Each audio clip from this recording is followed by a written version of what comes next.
juga tidak bisa dilepaskan dari kepentingan politik di luarnya. Dalam panggung besar sebagai Sekretaris Jenderal DPP PDI Perjuangan, sikap kritis itulah yang menciptakan hadirnya rasa tidak senang dalam diri seseorang yang mengidentikan dirinya sebagai seorang raja.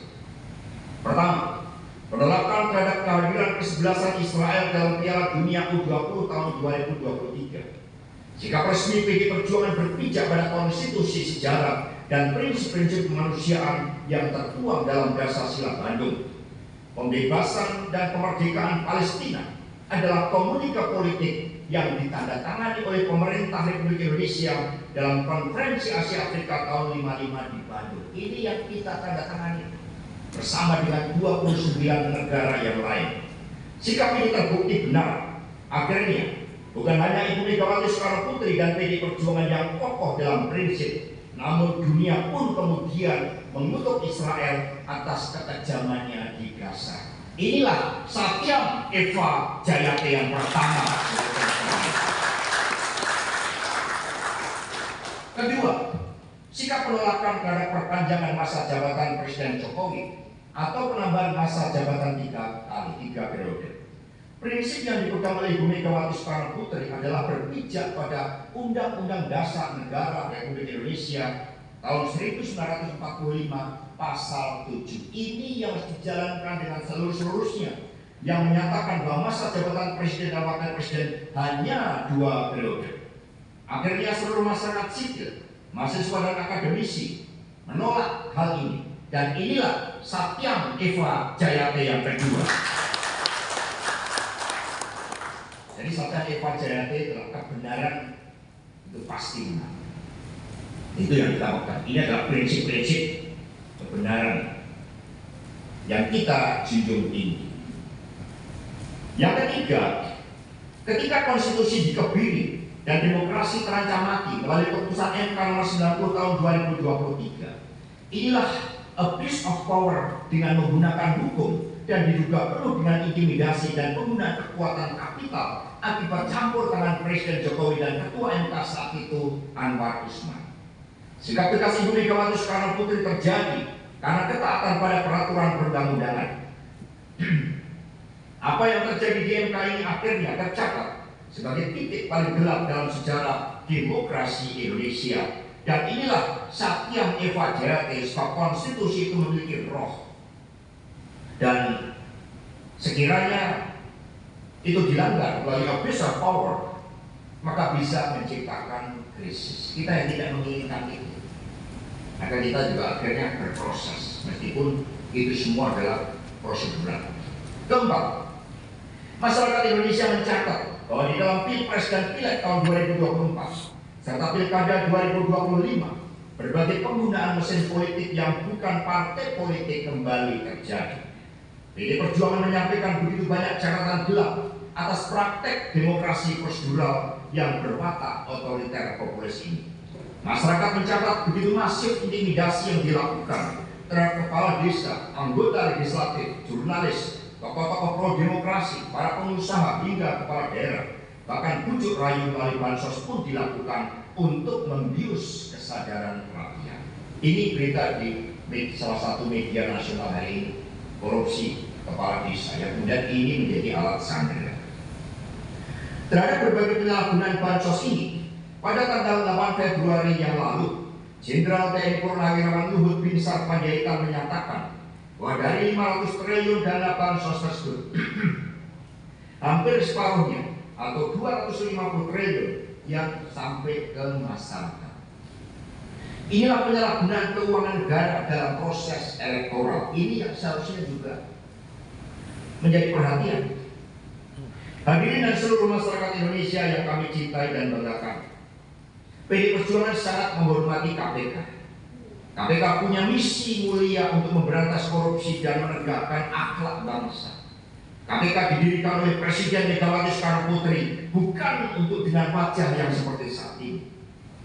KPK seharusnya fokus untuk menangani kasus-kasus korupsi besar seperti illegal logging, kemudian tambang-tambang ilegal, judi online, narkoba dan lain-lain yang diduga banyak melibatkan aparatur negara. PDI Perjuangan dan seluruh rakyat Indonesia akan memberikan dukungan penuh terhadap KPK jika benar-benar memberantas korupsi pada kasus-kasus yang merugikan keuangan negara. Saya bukanlah pejabat negara. Tidak ada kerugian negara terhadap kasus yang ditujukan kepada saya. Lalu mengapa tidak ditarget, kemudian proses-proses sampai melanggar HAM pun dilakukan oleh saudara Rosa Purba Bekti yang menggunakan KPK bagi kepentingan sempitnya. Karena itulah pada kesempatan ini saya bertanya, siapa yang berada di belakang penyidik saudara Rosa tersebut? Sehingga institusi KPK pun sepertinya kasus-kasus yang lain yang kemudian ini yang sudah inkrah kembali diproses lagi dengan mengabaikan hukum acara pidana yang ada. Saudara-saudara sekalian, seluruh rakyat Indonesia yang kami cintai dan banggakan, sekiranya kami tidak diajarkan mencintai tanah air Indonesia, mencintai persatuan Indonesia dan menghormati pemerintah negara yang saat ini dipimpin oleh Presiden Prabowo Subianto, maka berbagai skenario perlawanan pasti dilakukan. Ini banyak yang memberikan masukan kami. Namun kami percaya pada kekuatan etika moral, hati nurani dan kebenaran. Ketika peristiwa kuda tulis saja di kantor ini, kami menempuh jalan hukum, apalagi untuk urusan ini. Jadi percayalah, kita taat sepenuhnya pada jalan hukum. Sekiranya perlawanan semesta dilakukan, jadi kalau mau ngikutin emosi, sekiranya perlawanan semesta dilakukan, pasti akan mengguncangkan. Namun kami tidak memilih jalan itu. Kami diajarkan oleh Bu Mega politik perdamaian, politik yang bukan hiruk pikuk. Kami lebih memilih perlawanan melalui jalan hukum. Kami diajarkan untuk menghormati pemerintahan Presiden Prabowo, meskipun posisi politik kami adalah penyeimbang.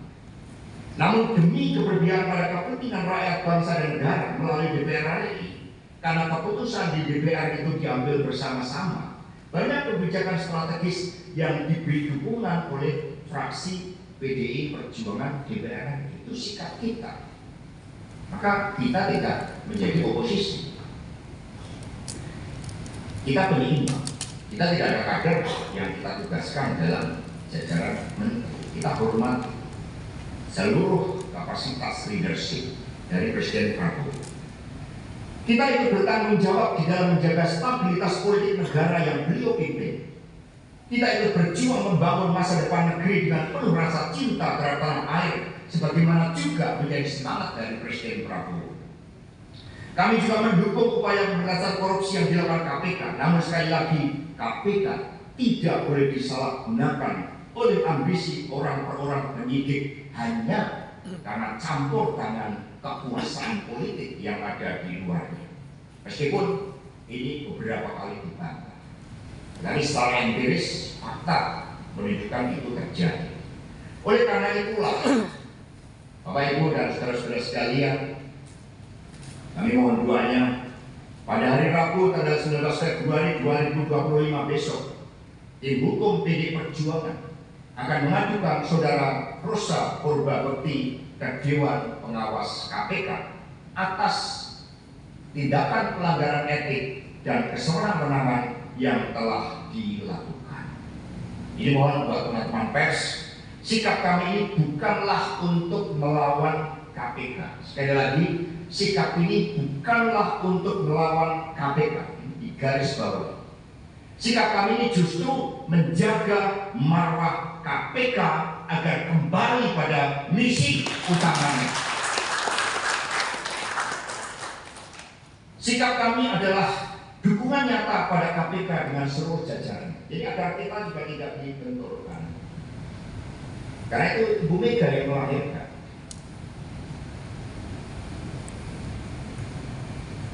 Kami percaya sepenuhnya bahwa pimpinan KPK saat ini memiliki visi, misi, agenda strategis serta komitmen untuk memberantas korupsi dengan cara-cara yang benar.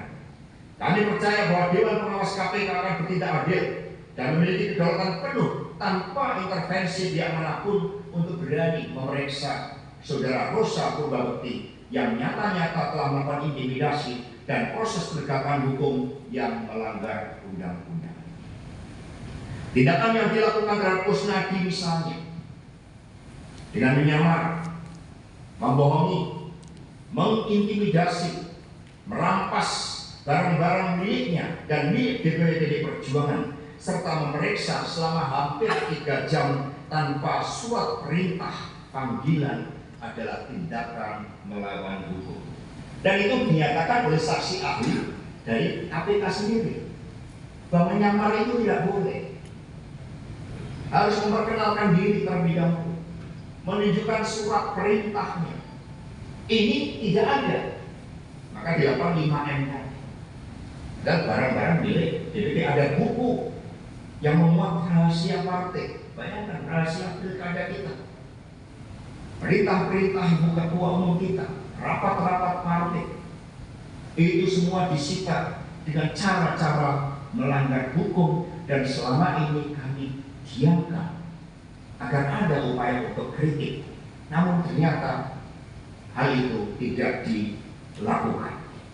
Demikian pula intimidasi terhadap saudara Tio, saudari Tio, Doni Istiqomah, Hasan dan lain-lain.